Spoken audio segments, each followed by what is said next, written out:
On a housekeeping matter, let us once again look at our new members. Honorable Ajit Agalakada, not present. No? Honorable MKM Aslam.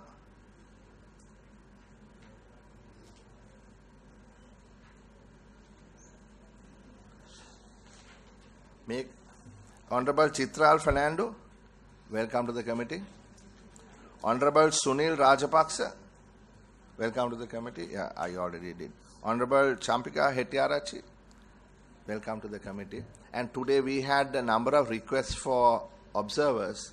Honorable Dayasiri Jayasekara, Honorable Chamindrini Kiriyalla, Honorable Chatura Galapati.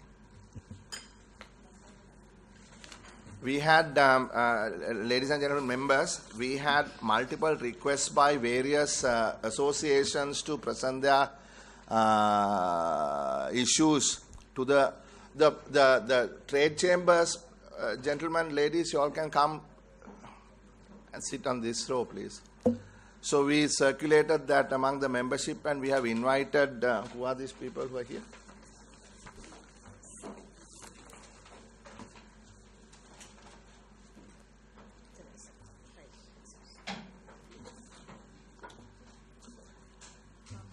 Invited, the requests were made by Exporters Association of Sri Lanka, Mr. Nalaka Ratnayaka, Mr. Edward Fernando, Chairman and Vice Chair, Council Member of the Exporters Association. Then we have the Joint Apparel Association Forum, Mr. Saif Jaffarji, Mr. Roshan Gunawardana, Mr. MLN Priyatilaka. Then from the National Chamber of Exporters, we have Mr. Shiham Marika, Mr. Jayanta Karunaratna. Then we have the Tea Exporters Association, Mr. Husefa Akbar Ali, Mr. Ganesh Devanagam.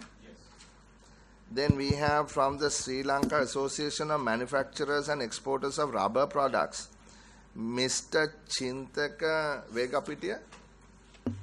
That's it, right? Okay, so they wanted to make a presentation to us, which I circulated among the membership, and we have approved that. So you get some copies. Now, before we get started, can we introduce ourselves for the record, those who just joined the committee? Look, Devi Fernando, Commissioner General, Inland Revenue. Priyanka Disabandara, Commissioner of Inland Revenue. Tanuja Pereira, Tax Policy Advisor, Ministry of Finance. Abigail Jayapuri, State Council, Attorney General's Department. Kumudu Disanayaka, Assistant Legal Draftsman from Legal Draftsman's Department. Tusita Gamage, Senior Commissioner, Tax Policy and Legislation in Revenue. Nihal Vijayawardena, Deshiya Dandipati. S.I. Asanti, Commissioner, Department of Inland Revenue. Jain Vikramarach, Director, Department of Fiscal Policy. P.V. Kumaru, Assistant Director, Department of Fiscal Policy. Thank you. So what I intend to do is let's have a bit of a discussion to understand what the issues are, particularly this is in terms of SVAT. But before that, let us go through the issue. Let us go to the points that we don't have any issues to discuss, that we can approve, and then we can listen to the trade chambers on the issues they have, and then we can have a discussion. Chairman, just for clarification, the attendance of these team members are mentioned to the group, or was it distributed? Or? Yes, it was. It was when the letter was distributed about 2 weeks ago, 1 week ago. Yeah, please. How did you report?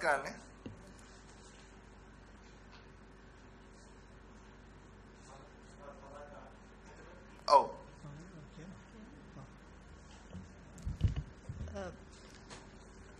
කරු සභාපතිතුමනි අද ඉදිරිපත් කරලා තියෙන එකතු කළාගේ මත බදු 50 කෙටුම් පත මූලික වශයෙන් කාරණා කීපයක් තියෙනවා මෙතන මේ ප්‍රතිපාදන සලස්සලා අපි මේ මිසිස් පෙරේරා SVAT එක සම්බන්ධව ගමුද ඉස්සෙල්ලා එතකොට අනිත් ඉෂුස් වලට මේ අයගේ මේ සම්බන්ධයක් අවශ්‍ය නැහැනේ. එතකොට SVAT එක සම්බන්ධයෙන් SVAT එක ඉවත් කිරීමට අදාළ ප්‍රතිපාදන සහ ඒකට අනුශාංගික කියන්නේ consequential amendments මේ පනත යටතේ ඉදිරිපත් කරලා තියෙනවා. ඒවා 2025 ඔක්තෝබර් මාසයේ 10 පළවෙනිදා ඉඳලා ක්‍රියාත්මක වෙන්න නියමිතයි පනත විදිහට. Housekeeping matter, there are what do you call translations. So you can.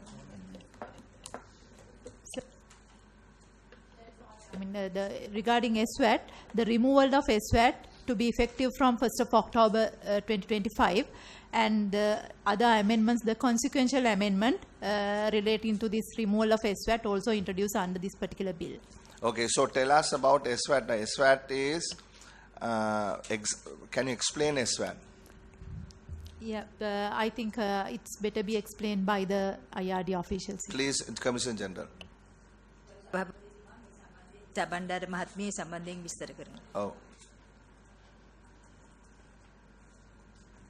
Okay, shall I do the you have a presentation? Yes. Please go ahead. No, actually, I don't have a presentation. Yeah. In Sinhala or English, please, is it okay? any language. Okay. Yeah. Okay. Actually, SVAT is going to repeal from October 1st, 2025. So, SVAT is a special system given to the exporters, and not only to the exporters. Exporters means not only to the direct exporters, but all other indirect exporters also. They obtain this facility. This is without paying VAT. They can transfer instead of the cash, they can transfer SVAT credit voucher. So through this voucher, they can do any transactions. If they are an exporter or indirect exporter, we have special criteria to be registered for that SVAT system. So from October 1st of July 2025, that system will be abolished. That means again we are going to going forward to with the cash refund system. That means after abolishing SVAT, cash refund system will be implemented. This S means what? Simplified value-added tax system. Was S something else earlier? No, that is the one. Was it called suspended VAT? No, that is simplified. So suspended VAT was there, but this is purely SVAT is Simplified VAT. value-added tax. So there was one regime called suspended VAT. That regime went away. Now we have a simplified VAT, but they're both SVAT. Yes. This current SVAT is for exporters and indirect exporters, and once it is removed, you will not have the voucher system but a cash refund. Cash refund system. Yes. Right. Now that is the amendment. Now for now the exporters have made representations to, I think, the government, and also made representations to this committee. And I have asked them to make a presentation so that we could understand what the issues are, and if there are issues, we can discuss it and see if there are some mutually beneficial amendments that, since Honorable Minister is also here, that we can propose before the act is taken up, or the amendments are taken up tomorrow. So that is the objective of this meeting, ladies and gentlemen. So if you can, somebody make a presentation. Yeah, you have sent us the presentation. Yes. Is it possible to put it up? Yeah, it's there. Can you put it up? Udekata dan, please. And the officials can see it on the TVs on this side. I see. Okay. Okay. They can see it. Okay. So can we get to the? Okay. Thank you. Can we just, if I try to take less than 10 minutes, just go over the evolution of the SVAT and where we are, how we started and where we are now. So if somebody can move it forward, please. Keep going. Where is the presentation? The printed copy. Right. So it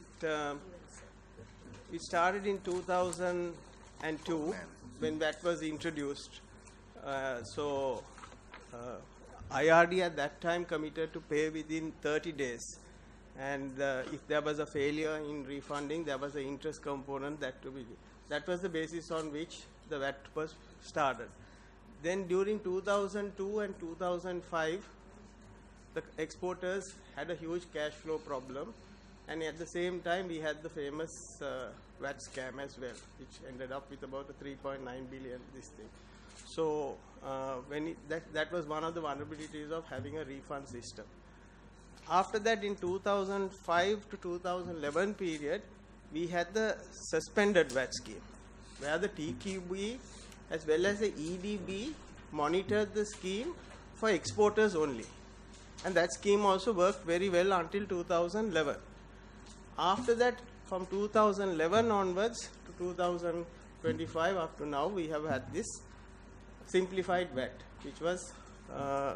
which expanded the scope of the SVAT to domestic businesses as well, special projects, etc., which would be eligible for paying VAT, but during the construction period or the pre-construction period, they were also suspended. So that was the key difference. It was more than just this thing. So as I mentioned, the VAT fraud happened. You can move on. So if you look at what the current status with the SVAT, all exporters still have refunds due from the legacy period, that is before the RAMIS was introduced. So there are several months and years of refunds still to be processed for every single exporter, whether it's, I'm representing the apparel sector, but my colleagues here from every single export sector will verify that we have huge amount of refunds, even under a cashless system. And deemed exporters. Yes, absolutely. So despite the cashless system, we are unable to get the refund. So really this thing is the culture of providing a refund to an exporter. Now if you have a culture in a system that is not able to refund a cashless refund, what happens when it's a cash refund? So that is the biggest concern, the root of the concern that the exporters have. So the justification that was brought in initially when it was proposed that SVAT would be removed under the IMF diagnostics there was a loss of revenue to the government. Subsequently, we have been discussing this for the last 2 years, and I think most officials are now comfortable that there has not been a revenue leakage from exporters, or they have not been able to show us such a revenue leakage. So the justification for why the SVAT is being taken out is also a question mark for us. Please move on. So the second point was we have two systems. We need to have one system, but we have a good, the SVAT is a good working system. Why change it if there is no revenue loss? Is that the correct slide? Yeah, this is correct slide, yeah. And please move on. And the third justification given especially by the IMF was Sri Lanka is the only country that has this system. Therefore, it needs to go. So let's move on. Our research shows that under IMF program, Bangladesh, Kenya is also under IMF program, but they have something similar to SVAT. So it's not a lot of other. It's true that Sri Lanka is the first country that introduced such a thing, but other countries have done the same infrastructure for their exporters and following that same system. So that's an important point. So currently the proposed refund scheme, please move on. So the first principle is initially it was based on 30 days. Now we are saying refunds in 45 days. So we have added an additional 15 days to the refund process. While the world is moving to a digitalized environment where things are being done more instantaneously, much faster, but we are asking for more time. So we are not moving with the way the world is moving. Next one. So this next point is they are narrowing the eligibility. So unless you are a 50+% exporter, you are not eligible to get this 45-day refund. So if you are under the 50% threshold, you have to wait 6 months. So that principle itself is not acceptable. If you are paying your VAT, you have to get a refund within 45 days or 30 days. So there shouldn't be two criteria for a person who is paying the VAT, an exporter of that.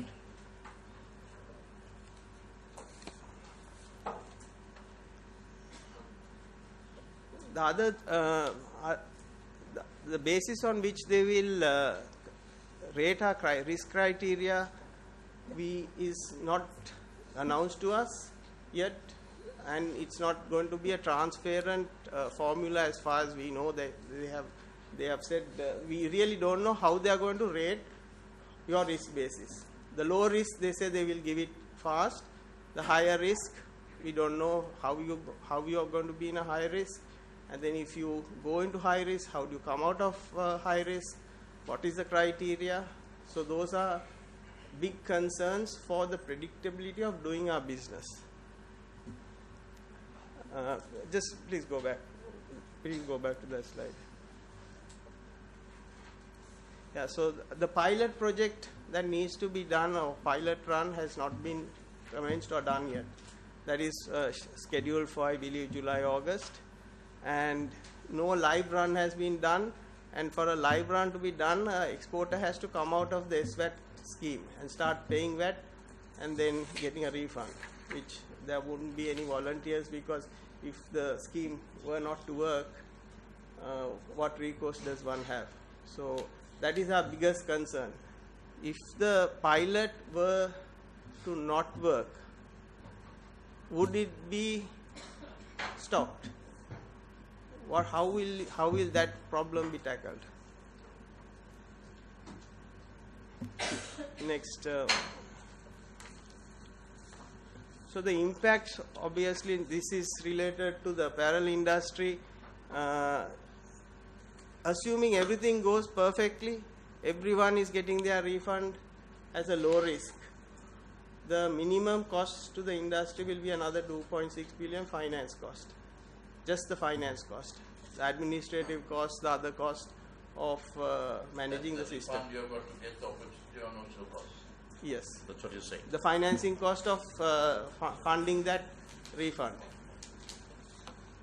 Which is due in 45 days. Yes. Provided you get within 45 days. Provided you get. If it goes to 60, it increases. It goes to 90, it increases. So, since you are presenting this data again, may I just ask, were you there at the EDB session that was conducted for all the exporters relating to SVAT? IRD No, did sir, a comprehensive presentation. Yeah, Jeff I was there. not there, but yeah, so your members were there. Yeah. I think these very same details were shared, Chairman, on that day also, and the IRD officials very clearly clarified that some of these this information that is there may not be factually correct, but we'll get into the discussion. You have some more slides to go, so Yes. I just wanted to alert you on that since you were not there. Another 2-3 minutes. Yes.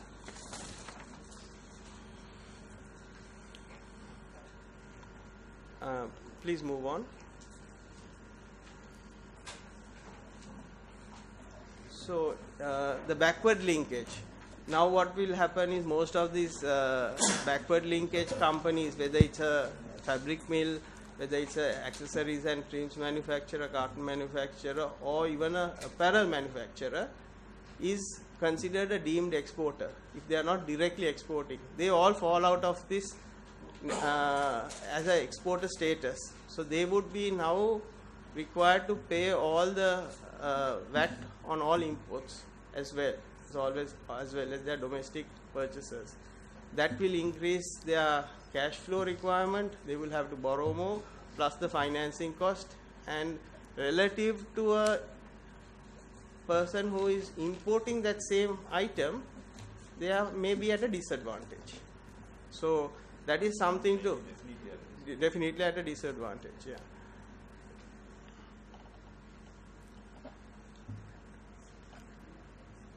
especially in the apparel industry, there is a trading house concept. Through trading houses, many of the exports take place. One reason is the trading house also operates for this first sale principle, so that in United States you can claim your custom duty based on the manufacturing cost and not your final cost. And in what's happened in today's context, this is so vital because your manufacturing and your raw material cost is what is used for duty rather than your final cost. So your pre-production cost, your design cost, etc. can be at the trading house level. So you basically have two FOBs that you can use legally, and there is a system for that. Basically, FOB that you get from the buyer is not the amount. FOB you get from the buyer is not the amount that is charged at that time for the duty purpose. It is that reduced amount. So now at the time like this, if the trading house is gone, then what happens? They will be charged at the full value. So be careful. That's what we. No, I didn't understand. If the trading house is gone in the sense? With this, without this. No, what you are saying is under the current this tariff, the Trump tariff matter. That is what you are talking about. No. I'm saying that let's talk about the trading house structure and how it affects how its effect on the SVAT. Because now whoever is selling to a trading house is now only a deemed. He's not a deemed exporter. He's just a supplier. So he has to, for his imports, he would have to pay all the VAT inputs. So his cost of doing business increases drastically. So what would happen logically is that people would work with trading houses that is offshore rather than onshore. But the size of work, there won't be a cost increase. It's only that you have the cash coming in that makes it more difficult. Otherwise, the income. No, we have to finance this additional. No? So it's the input output. So it's only the cash flow to run that particular one, not that the cost goes up. Finance cost will go up. No? Finance. Yeah, definitely it will go up. And the predictability of the refund system. Yeah. That is. These guys have a choice. These hubs and these trading houses have a choice Sure. to sit in Sri Lanka or in a place where they don't have to pay this and wait for even 45 days. And would they not take that choice and move away rather than... So just make it shift out. Yeah, they are very easy to move out. So especially in current situation, they are much more bigger incentive to move out. Okay, Mr. Jaffarji, will you finish? Almost. Right. Skip. You can skip this.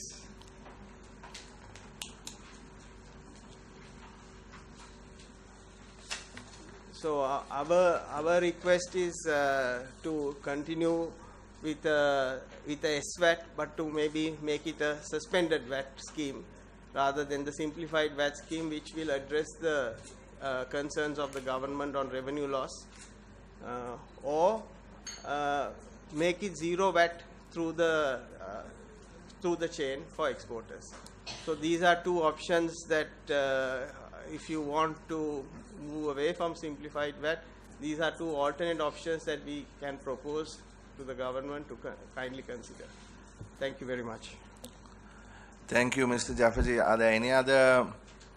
Yes. Mr. Chairman, I represent the National Chamber of Exporters. Just to add to what my colleague was saying, now this SVAT was introduced because there was a fraud in the VAT scheme, which is very well documented. We have done a survey among our 600 members. They have told us they have to get refunds to almost tuning up to 2.4 billion rupees, which they have not got yet. We know that the country is now focusing on exports. Targets have been increased. The exporters now feel that removing the SVAT they are looking at it as a hurdle put on them. We still are not convinced that there is a robust refund scheme as mentioned by the IRD, with all due respect to them. Our members are telling us they will have huge cash flow issues and also finance costs that is going to add to their cost of doing business. As you know, Mr. Honorable Chairman, exporters are working on very thin margins now. And any disruption here will filter down not only to the exporter himself, it will go down the value chain. Now, the SVAT scheme that is functioning now, it is functioning properly. Why are we trying to meddle with that when we are trying to encourage exporters, motivate them to bring in the US dollars. So that is why we are with one voice, all trade chambers, all sectors, service providers are here. We are requesting you, sir, to please look into this matter and don't announce that SVAT will be removed anytime soon, even though there is various presentations given by the IRD with all due respects. Mr. Honorable Archana, you were mentioning about the meeting at the EDB. If you remember, the customs told us they still don't have a proper automated system to reconcile export-related documents with the IRD. They wanted 6 more months. And we know, sir, if they say 6 months, it may not happen in 6 months. At that time, if you take off the SVAT, all this added cost will be on the shoulders of the exporter. We want to meet the 18.4 billion target. We know the importance of the US dollars to this country. Exporters see this as a roadblock or a hurdle put on them. This is the time we need to motivate and encourage them. Therefore, we humbly request you to reconsider this and support the exporters. Thank you, Mr. Chairman. Anyone else? I have a small presentation. It works. Just 3 slides. Can I just, I've got only 3 copies. 4 copies. Can I just pass this along? It's just 3 slides. That's it. Nothing much.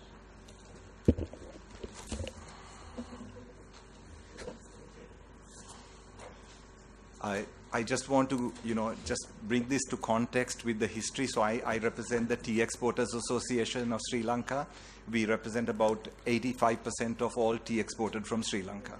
So I just want to bring a bit of historic context to it and then go on. So if you look at the first page, okay, this shows tea export growth up to 2014.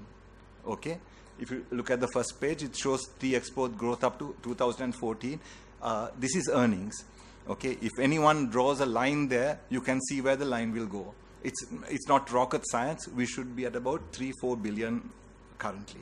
Okay, if you look at the blue graph, those are the smallholders, 500,000 families, each having about half an acre of land, growing tea, no government help, organically increasing the amount of tea that they're producing and the revenue for our country. No one helped them, nothing happened. Okay, that's what happened. Let's go to the next page. We want to see how government has helped us. Let's go to the next page. So in the next page, you would see number 1 issue, glyphosate. We came, we shouted at the government for glyphosate that we do not have VP crops, you cannot go without glyphosate.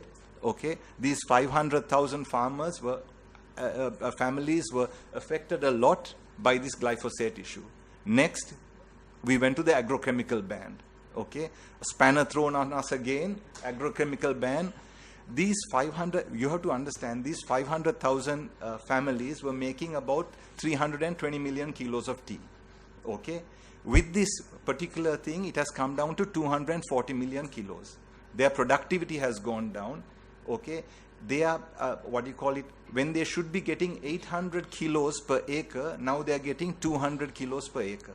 Okay, the productivity is so low. Okay, and what has happened is, with this, I think Dr. Harsha, you were involved in the electronic auction. You know how tea is sold.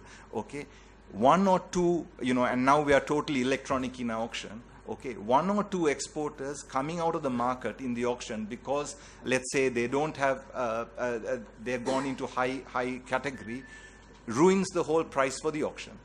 Okay, these 500,000 families, they are on average making 20,000 rupees when they should be making 50,000 rupees per month on the half acre.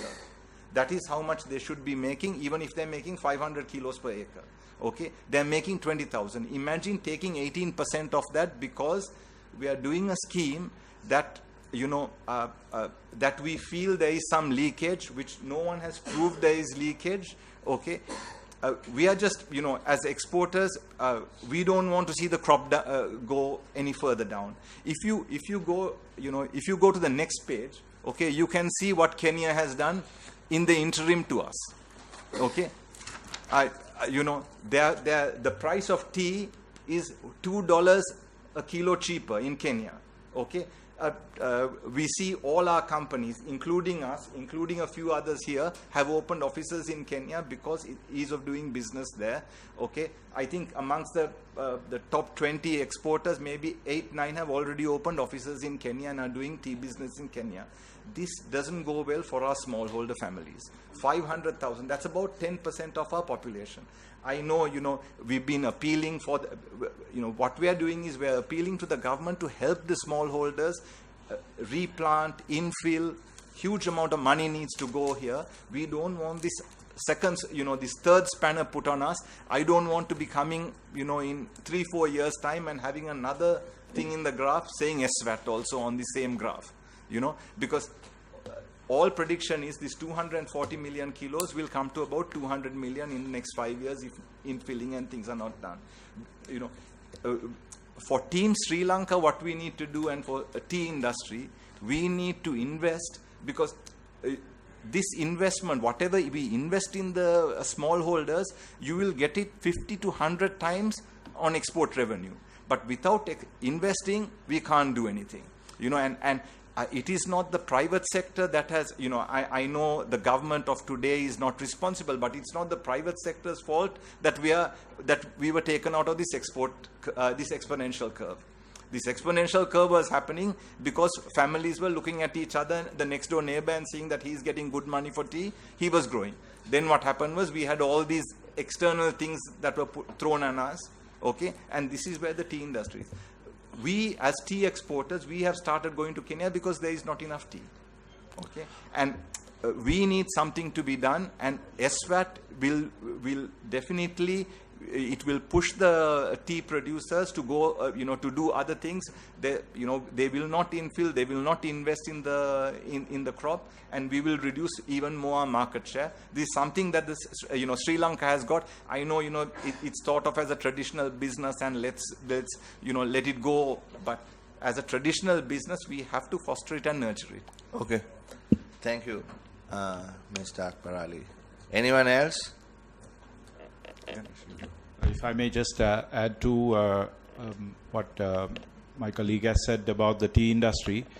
So in this industry, especially the 18% is really charged on an agricultural product that is going to be exported. 90% of the production is going to get exported.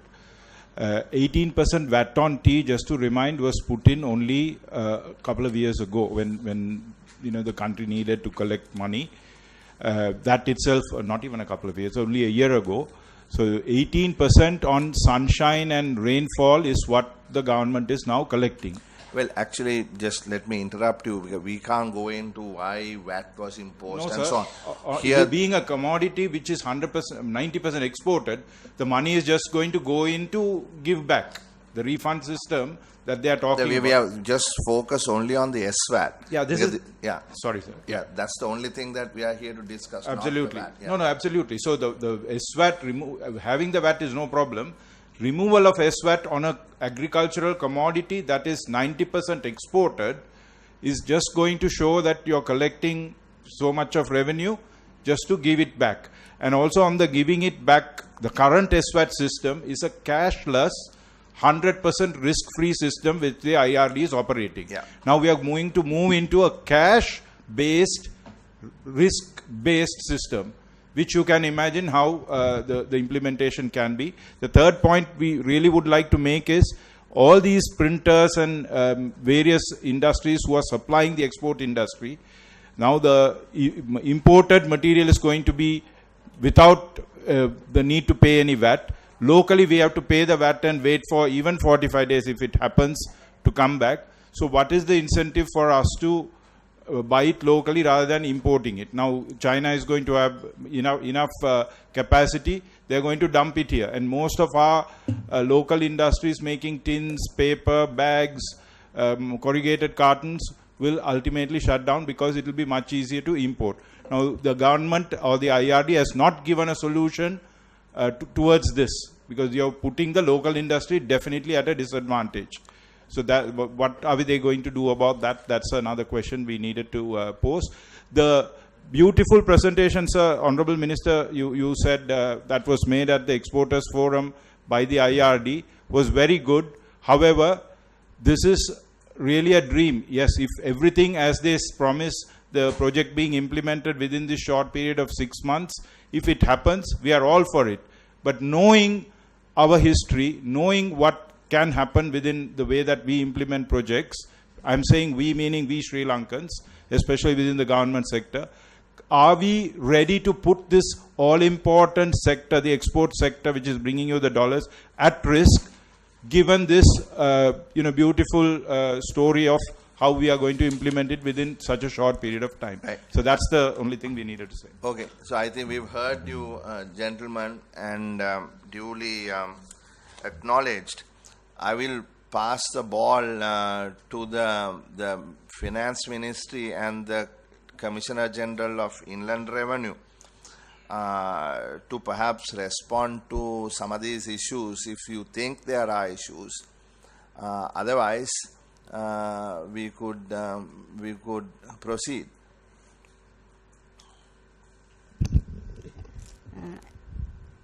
Actually, we heard a lot of things from our Exporters Association. So as officers of the Department of Inland Revenue, we have already prepared a project. We have already formed a special project and special committee to establish this new refund system. So new refund system is mainly based on the risk rating of the taxpayer, not their transactions. So if their risk rating is very good, that means they are in lower risk or medium risk category, that means without any issue we can issue the refunds within 45 days. So as I explained that day also, the risk rating is mainly based on the taxpayer. So if they are in that category, refund will be issued within 45 days. The next one is, as they have mentioned, the previous refunds available in the department. Yes, we know. So now also we have conducted special program to finalize that backlog. So we have already taken steps to finish that backlog, and we identified what are the issues in that refunds still in the department, and we have taken actions. So we have issued some paper notices as well to give all details to the department. So this kind of paper notices are also issued by the Department of Inland Revenue to submit their details, because that backlog is because of some issues. When we are issuing refunds, we have to do audits because according to the law, there should be an audit prior to issuing these refunds. That is why we have that backlog. So for that audit, we need some documents. We have requested a lot of documents from taxpayers. If they can provide their documents, what we have already requested, without any time duration, we can issue our refunds. We explained that also to taxpayers. I think that is main issue they have. Yes. Some of these refunds are 25 years old. How do we produce documents? I think let me come in to interfere also. I'm really happy to say on the comment that you made, that if we can make it work, you're all for it. I think that's the most beautiful thing for the day, because our intention is to make sure we are able to do something that is practically possible and meeting the expectations of the exporters as well. Your concerns are very valid, because in the past, the way how this country behaved was not in a manner that there is trust. When we say that we will do something, that we are going to succeed, there is always a doubt because of the way how things were done. But what we are doing with the team involved, with the state officials that are there involved, is to make sure we monitor the process very closely. Instead of taking a chance, we take it through a process, we monitor on a very regular basis, bring experts into those discussions. They themselves confirm and certify, yes, it is on the right place as of now for us to implement what we are going to do. As you all said, you all are the people who bring dollars to Sri Lanka. So we share similar sentiments. We need to succeed. And the only way is through this digitization process. The way to remove the leakages that we identified is by removing the person-to-person interaction out of the way. So that is why this digitization has brought into the system. SVAT removal was already on the program through the IMF program. What we have come and said is, we will only allow SVAT system to be abolished provided we have a successful system. So that's a precondition that we discuss with them. So our idea is not about focusing very much on the abolition, but to focus very much on implementing this successful system. The day we get the green light that the system is successful, at that point we are going to move away from that system. That's kind of a broader aspect that we can understand the way. But in order to get there, there is a very detailed action process. There are experts looking into it, officials, dedicated teams working on it, and we ourselves are involved on the process on a regular basis to monitor. Perhaps the reason why some of the information was not shared with the exporters, it's a 6-step deep on a process. One item is to engage stakeholders for communications. The IRD could not start the communication process unless the bills were passed in the parliament and the legislation is ready. So now we are going to cross that hurdle. The moment that is done, we will start consultation. We will get you all involved. We gave an audience despite the fact that it was not passed. We provided a hearing to the exporters once we met at the ministry also. So now that's going to be intensified, the engagement, the consultation, presentations by them, explanations.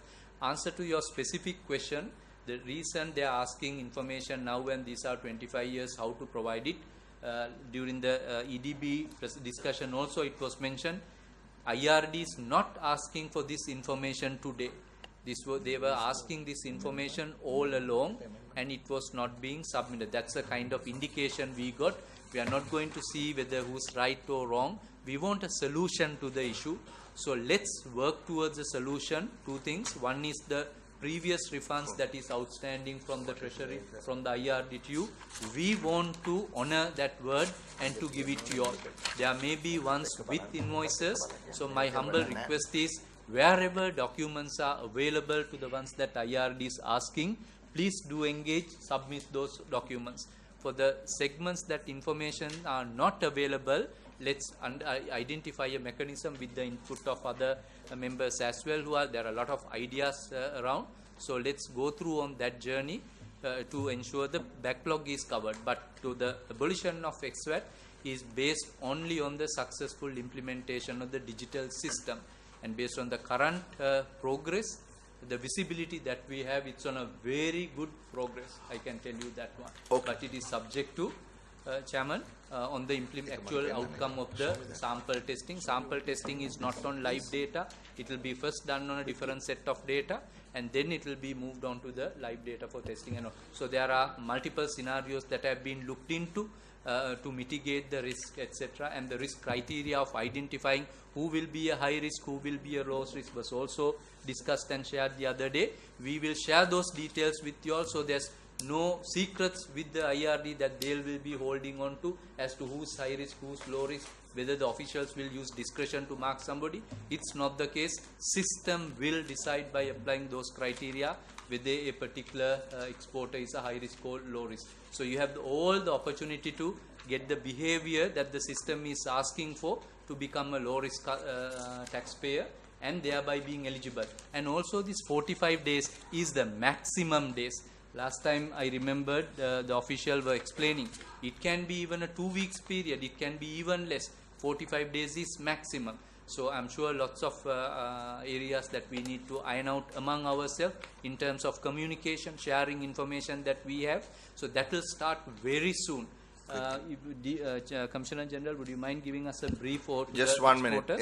Yeah. Before we take the discussion out, there is one thing that I don't agree with you, Honorable Minister, is that it's really not fair to say that everybody in the past did it wrong and only this time it's going to be done right.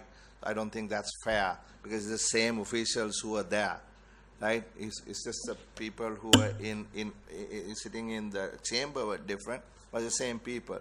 So I would not agree with you on that. Having said that, there are the couple of issues. I think what you didn't address, and I want to raise before she replies, is the 50% export threshold. So if it is an electronic mechanism that we are going to have, then why should we need to stick to this 50% ceiling or the floor? That is one question that I had.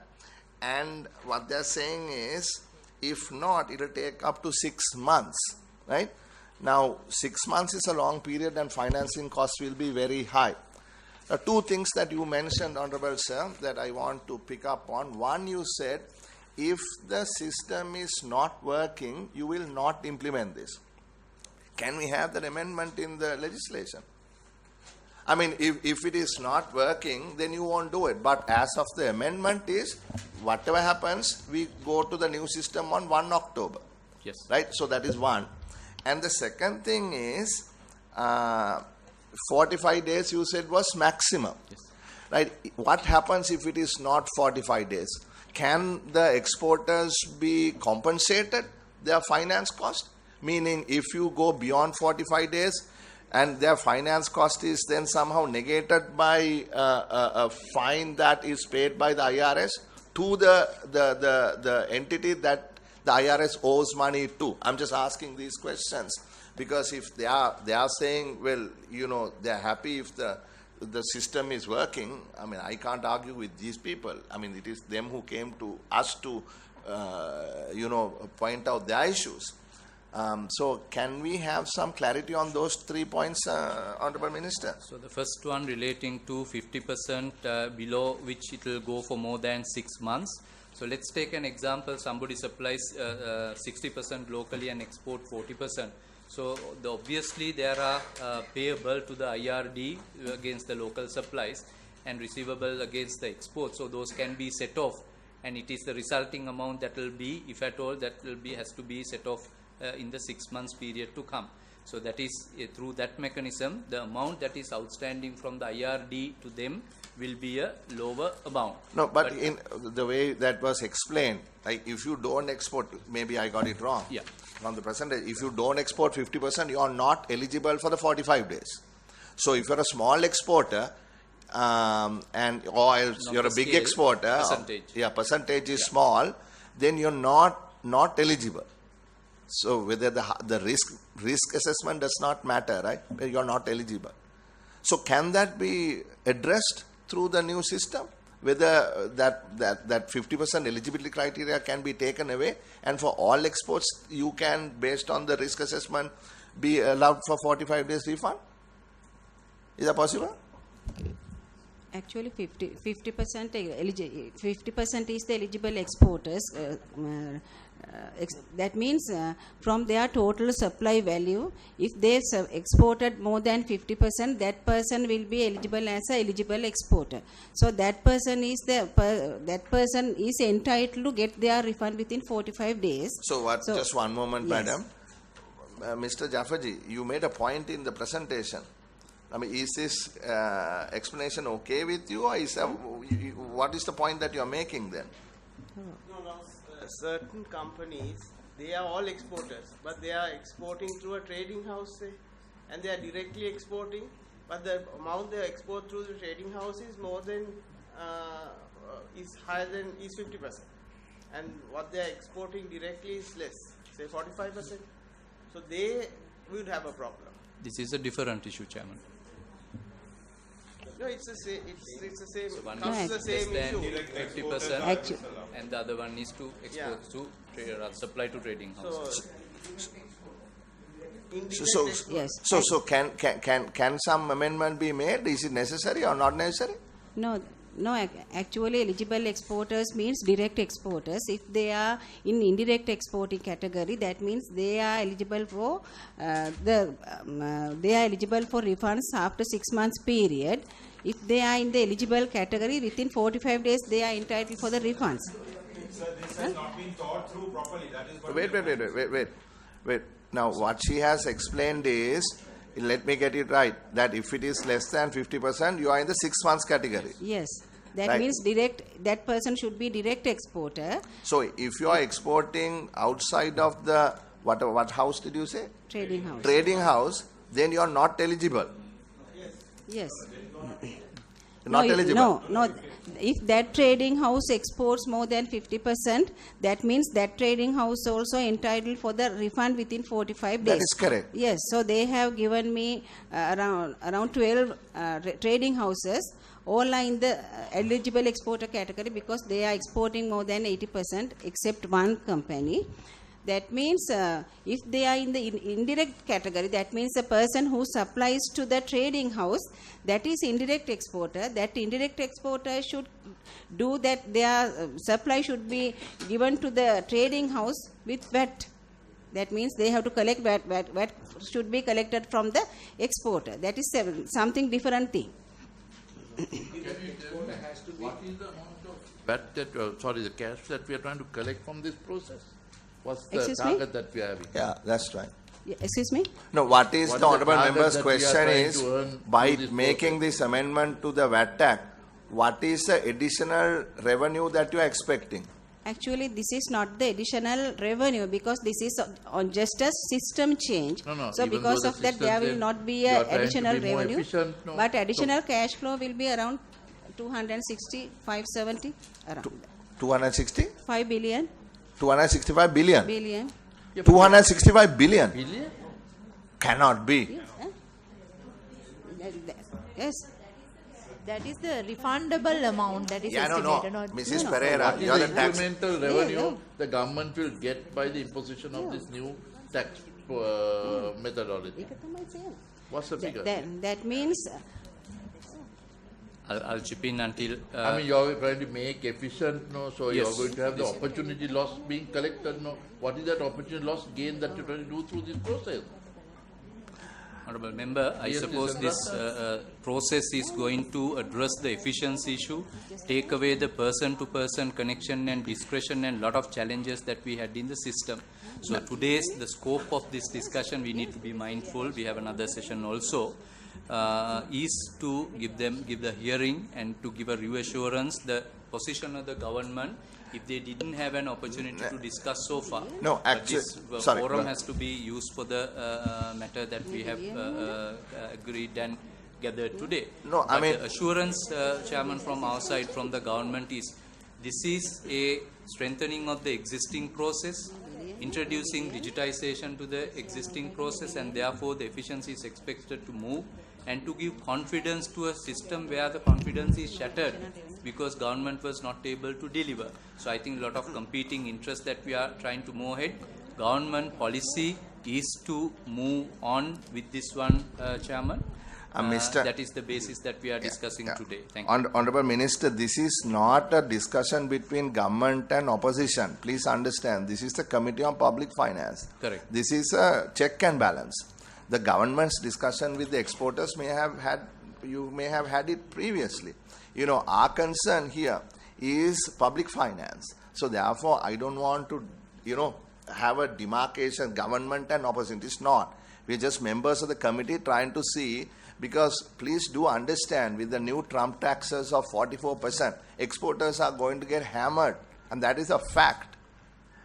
So my point is, given the new dynamics, is it possible, to save the export industry? Is it possible? If the government is not making a single cent additional money from this, do we really need to push this immediately? Can we let them breathe?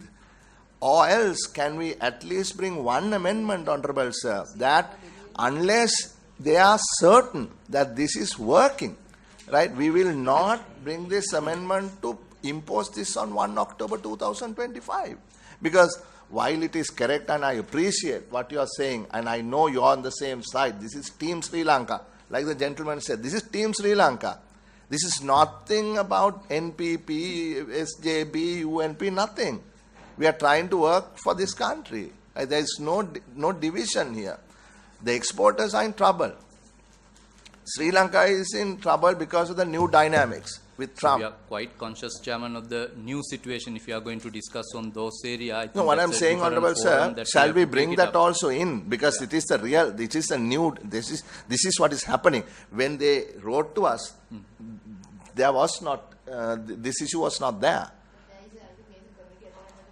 Yeah, but then you want to pass this tomorrow, no, honorable member? So what I'm saying is, can we push it back? Chairman, if there's a change that is required, go as in the future, we can look at it at that point in time. But as of now, the processes that are in place, the preparation that is in place, is to make sure that we are able to deliver. That is as of today, and we are conscious of the developing situation also. So government will make an appropriate decision if required in time to come. But as of now, the resources are allocated, dedicated, teams are working, processes are in place, progress is in par with the expectation also. Okay, let me make this suggestion. One moment, sir. Let me make this suggestion. See, you said, and I've heard for the first time, that you will feed in dummy data and make sure that it is working. And only then you will actually use proper data. Somebody said earlier, what if nobody participates? Right? If nobody is willing to voluntarily say, just one moment, right? Voluntarily say, I'm going to do this because current system is a transfer. There is a transition, I assume, till October 1. You don't have to do this, right? Because the law comes only on the 1st of October. So there is no compulsion that the exporters abide by this law until 1st of October, right? There is no compulsion. You have to volunteer to do it. No. So, can from the SVAT team address first before I clarify? Is that correct? Honorable Madam, yes. The question is, there is no compulsion that these exporters comply with this new law until 1st of October. Mm-hmm.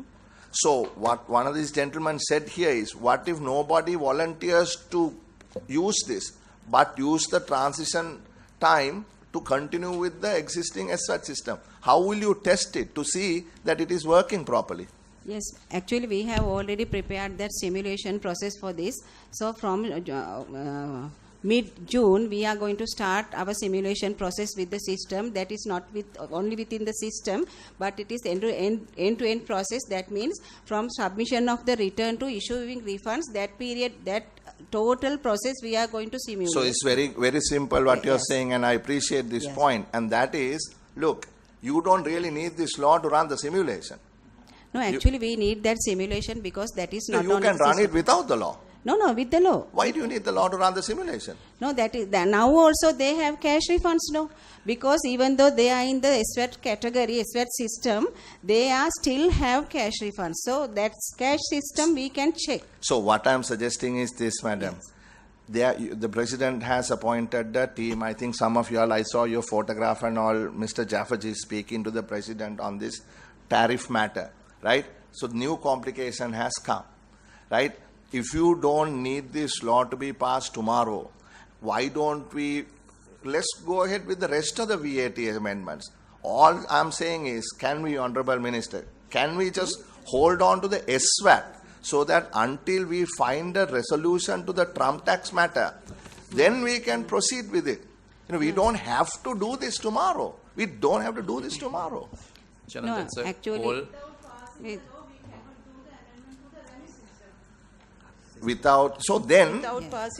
then bring a amendment to this amendment to say, look, we will not do it on the 1st of October unless that there is some minimum criteria that is met.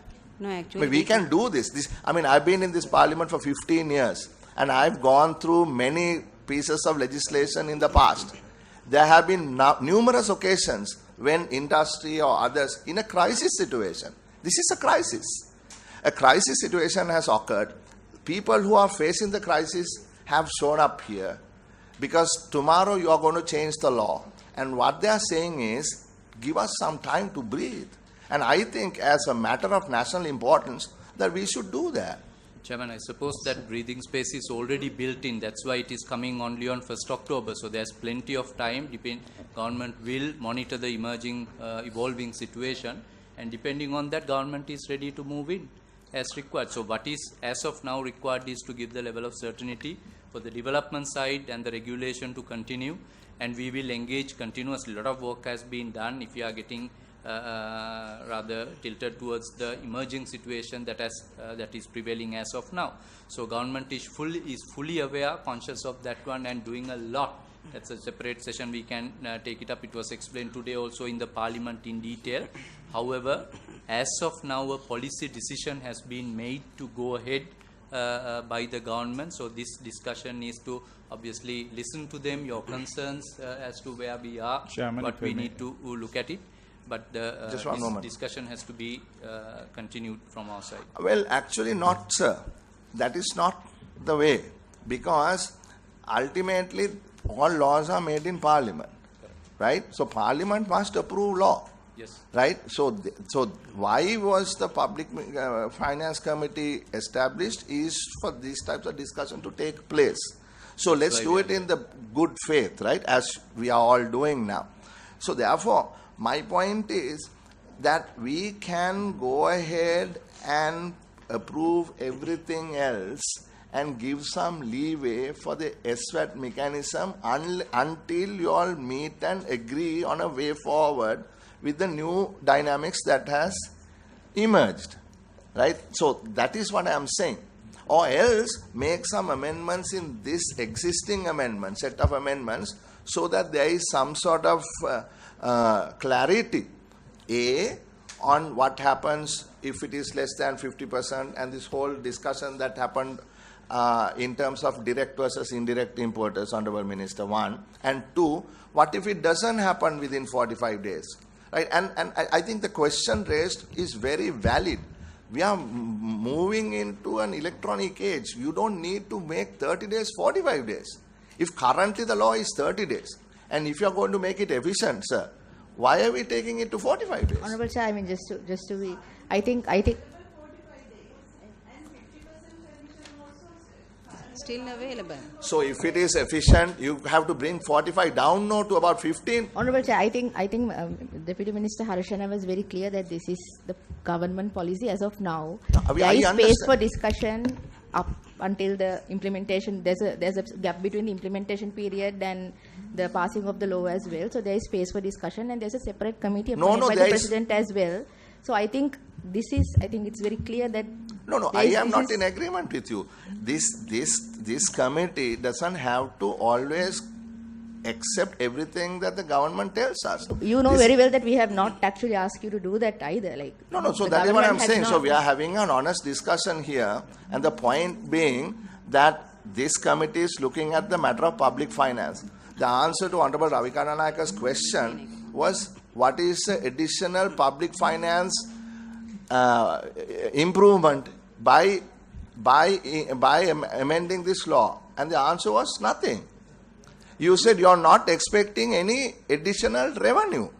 So if you are not expecting any additional revenue, right, why do you want to push it through now? Especially take such a big risk on the most important industry. Please. Excuse me. Now, the Minister mentioned that there is no human intervention, but it was contradicted by the Commissioner saying there is a human audit. Now, anybody who is practically involved in this process will see how that system works. It has a manual intervention which is more difficult than even this proposition that is coming forward. Can you clarify on the audit? Yes, please. Commissioner, can you clarify on the audit? Honorable member is thinking that within 45 days an audit has to be done before the payment is to be made. She mentioned in a presentation that there will be a manual audit done. Now, even today, there are audits that go on with practical exporting company know the difficulty in that. So, can you just give us an answer whether it becomes paperless and faceless as well as no human intervention? Actually, earlier system was that for the earlier system, before issuing the refunds, we had that audit system. So in the new system, actually, if they are in the low risk or medium risk rating category, without pre-verification, we will issue the refund. That is why we are saying that within 45 days, we can issue the refunds. So if they are in the high risk rating category, then only we are doing pre-verification. Otherwise, we are not doing pre-verification, but post-verifications are there. That means prior to issuing the refund, no verification. Without verification, if their rating is low or medium, refund will be made. And the next thing you have explained, you asked is the additional revenue. Actually, this is just a system change, but cash flow will be there. That means additional cash flow is there, not the additional revenue. That means without with that credit note, credit voucher, it is without cash we transacted. So because of that, now we have cash. So it is very good to the government, I think. Yeah, it's good to the government because it is your cash flow. Yes, actually a cash which is flow. correct. Yeah. Which is 100% correct. I mean, wait just one moment, right? So if we are, Honorable Minister, what she's saying is correct, no? It is good for the treasury because cash flow is strengthened for the treasury's cash flow is strengthened. But now I was looking at the presentation made. I am assuming that this is correct. When the VAT was introduced in 2002, failure to refund in 30 days, interest was due from IRD. So it has to be fair also, no? Now you are saying it has gone from 30 days to 45 days, but there is no interest due from IRD if there are any delays. Is there? No, actually. You have to. Yes, we have a provision. Now in the new act. Yes. Amendment. No, earlier also we had. Prevailing act also we have that interest method. And 45 days is earlier also that was 45 days and 50% also there. 50% is not the new thing. So earlier also when we are giving SVAT status, we considered the 50% exporter or not. So that is same as now. Honorable Chairman, can I ask one question? Let him. Yeah. Honorable Chairman, up to now, not a single cent has been paid as interest for any exporter or any person who is entitled to a refund. But you are making a very serious statement. I am making a serious statement. Who are you representing? What your JAF? Yeah. You are saying no interest has ever been paid. Ever been paid. So the other industry is completely contradicting you, no, madam. Yes, actually. Provision is there. Provision is there. Actually, if they have request, because provision is there after repealing there of is no SVAT need to also request. provision is there. Yes. If the law says if you don't refund within 30 days, they are liable to receive interest. No, so interest must be the whatever 1 month rate or whatever, I don't know, whatever rate. Yes. So do you need to make a request for the interest?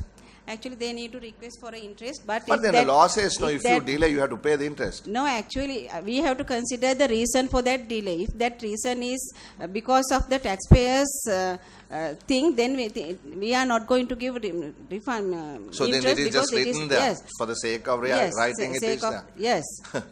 No. Can I just Mr. So you all are coming with this low risk, high risk ratings, no? So for the and it will be auditless. So for the previous tax, okay, on the day that you all define low risk, high risk, without audit, give us all the money back. For the previous one? Yeah, for all the old one, because it's yes, the same thing, no? On the day that you all pass this thing, give us for all the low risk and medium risk people, give them the money back, because why should we have a separate system? No, actually we have a provision now, so we are going to remove these provisions from October 1st. For after that period we can do apply risk rating, but for the current law, we cannot apply risk ratings for issuing refunds. So that is, I think you can understand that clearly. You know the law. So in the law we don't have that provision. According to the law, we have to do the audit. Otherwise, we cannot issue refunds. So that is why we request your documents. If you have not submitted that kind of documents, please submit that documents. Then we can issue the refunds. So these Chairman, are the if I may, actually we have already calculated all these backlogs of eligible exporters. Within that document you can see where are you stuck. So that is why I that time also I explained that that you have to submit documents. The breakdown of companies with those outstanding we'll discuss at the exporters event also. We identified so many hundreds are there in each of the categories. So my suggestion, please reach out to IRD and submit those information and parallelly work with them.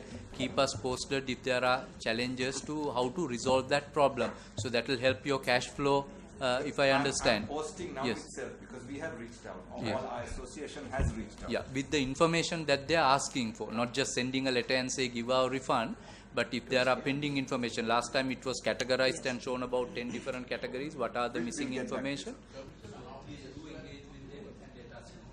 Actually, Mr. Chairman, just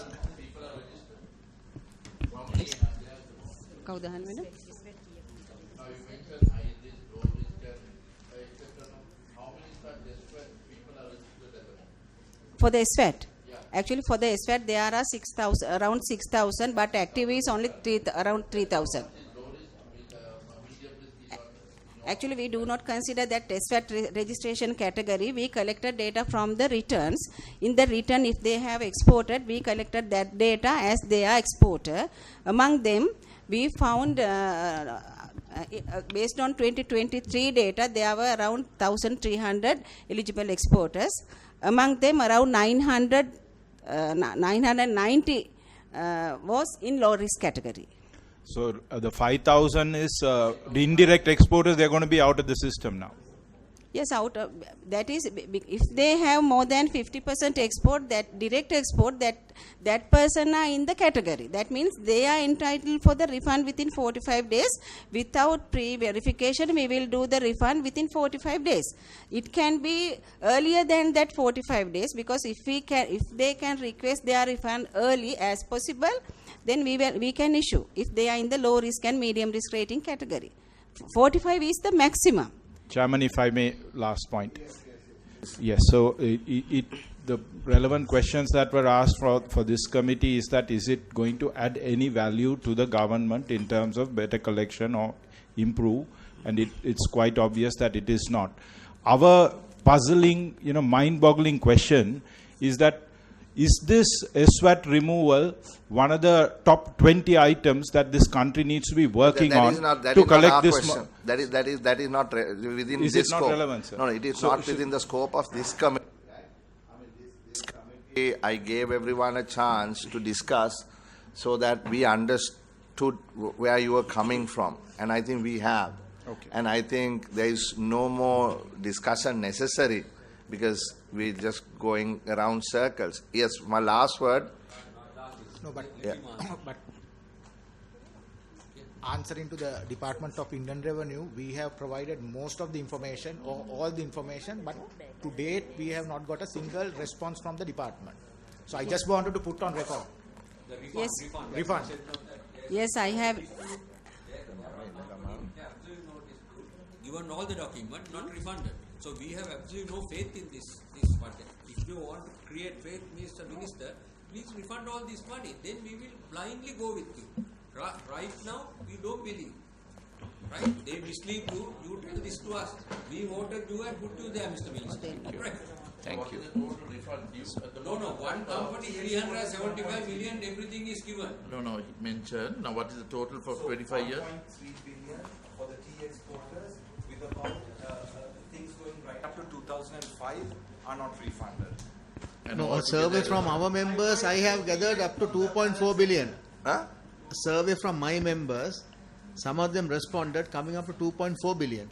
Apparel sector is 5.3 billion in credit vouchers, almost 1 billion in cash. There are 6 billion. Oh. So let's take one example. The 300 million notes that you mentioned, that you have provided all the information. So that's a classic litmus test for us. Yeah. So from the commissioner's side also, if you could kindly offline, we'll take it up. Otherwise, Yeah, we will take it offline. We'll take it off. I think we are running out of. Yeah, Mr. Jamsi, last word, and we are done. Yes. So No, I'll have the last word. You'll If give I one could, for the last word. if I could request that you all sequence the current pending refunds and then go into the simulation and then introduce it. I think that would build a lot of confidence among exporters, and we would be very much part of your journey. So that is the one last request I have. Sequence it better. See, I mean, What is your membership? What is the total refund due from the IRT? It's all different associations. So I said, so I mean, from about 10 billion, no, from what they are saying.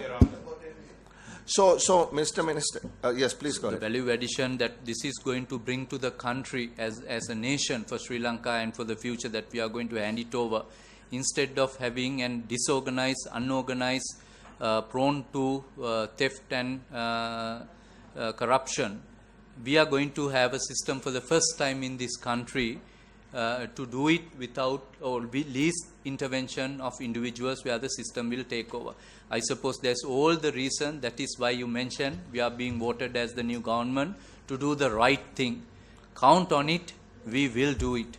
See, I don't want politics here, Mr. Minister. Yes, Please don't get Chairman, politics here. When doing so, you made that remark. When doing so, our intention is to safeguard all our exporters also. We have the same interest that you have. So our intention is to make sure we have a working system in place. And we are working towards it. Progress is monitored very closely. But as we said separately, confidence is by ensuring something is delivered. We'll take up that matter offline and demonstrate the bona fide in the system that you voted. Okay, so I thank you for raising your concerns. I thank the officials for clarifying. And this committee heard, this committee saw what the issues are. And I think given the new dynamics, global dynamics, we need to think about this in a slightly different way than what we would have looked at it about a week ago. That is my personal opinion. And as having been an MP for some time, I know it is possible to make amendments to this. I know it is possible to pull out just one of these things and pass the rest of it. It is possible. It can be done. If the will is there, it can be done.